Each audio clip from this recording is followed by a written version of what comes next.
मुळात हे रील वगैरे नाही, हे रिअल दाखवा आणि रिअलवर काम करा. बाहेरचे विदेशाचे लोक येतात, महाराष्ट्र बदनाम करू नका, मुंबई बदनाम करू नका. हे विदेशक बघून काय सांगणार? सगळे समुद्र घाणेरडे आहेत म्हणून इथेच आपली बदनामी होते. मुंबईच्या माजी महापौर किशोरी पेडणेकर यांनी जुहू चौपाटी परिसरात जाऊन पाहणी केली. समुद्र किनाऱ्यावर साचलेल्या कचऱ्याची पाहणी करत असताना पेडणेकरांनी मुंबई महानगरपालिका प्रशासन आणि सत्ताधाऱ्यांवर जोरदार टीका केली आहे.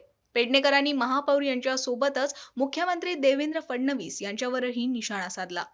आमच्यावर कायम आजही आरोप करतायत. म्हणजे त्यांना हेच कळत नाहीये की आपण निवडून कशाला आलोय, तुम्हाला लोकांनी का निवडून दिलं. आम्ही पण तेवढ्यात तुमच्या बरोबरीने आलोय. हे गणिताचं जरा हे झालंय, परंतु मग काम करा ना, आम्ही येतो तुमच्या सोबत. मुंबईकरांना चांगलं सगळं देण्यासाठी आम्ही आहोत. पण हे असे मुंबईकरांचे इथे पर्यटन येतात, बाहेरचे विदेशाचे लोक येतात, महाराष्ट्र बदनाम करू नका, मुंबई बदनाम करू नका. हे विदेशक बघून काय सांगणार?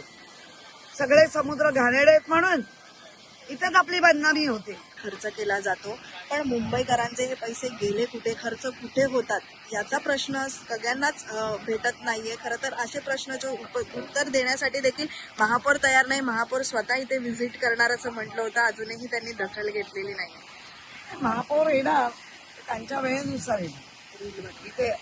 ते रील, मुळात हे रील वगैरे नाही, हे रिअल दाखवा आणि रिअलवर काम करा. असं काय म्हणणं आहे, आपण सगळे आता पुन्हा निवडून आलोय आणि प्रशासनाचे वाभाडे टाकायचे. प्रशासन चुकतंय. हे वॉर्ड ऑफिसरला फोन करू नये, निरोप टाकू नये. सभागृह नेत्यांनी आणि एकदा एका मोठ्या आवेशात कोण कुठला वॉर्ड ऑफिसर ऐकत नाही, कशाला वल्गना करता हो. तुमच्या वल्गना तिथेच विरून जातात आणि हे घाणेरडं दृश्य आम्हाला बघायला लागतात. गेल्या 6 महिन्यात जेवढी धरती मुंबई तेवढी कधीच झाली नव्हती, तेवढी 6 महिन्यात होत आहे. सोशल मीडिया यांनी दखल घेतल्यानंतर, चॅनलच्या यांनी दखल घेतल्यानंतर हा 7 ते 8 किलोमीटरचा समुद्र किनारा आहे. आणि जर त्या समुद्र किनारी आल्यानंतर मी त्या सोशल मीडिया आणि चॅनलच्या माध्यमातून बातमी पाहिली. जरी आम्ही विरोधात असलो तरी आमचं पण आद्य कर्तव्य आहे, मुंबईकरांचा चांगला श्वास हा आम्ही सर्वांनी मिळून दिला पाहिजे. सत्तेतले लोक सभागृहामध्ये मास्तरनीचा रोल करताय, परंतु मास्तरनी सभागृहात कडाडल्या पाहिजे.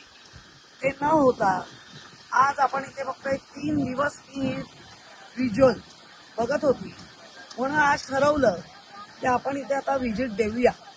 आणि व्हिजिट देताना बघितलं प्रचंड नाल्यातला कचरा, तो नाल्यातला कचरा नालाच साफ नाही झाला, त्यामुळे समुद्रात गेला. जो निळा समुद्र होता तो काळा समुद्र झाला. आणि हा नाल्यातला कचरा आलेला आहे, हा खाली 3-3 फूट हा खाली कचरा आहे.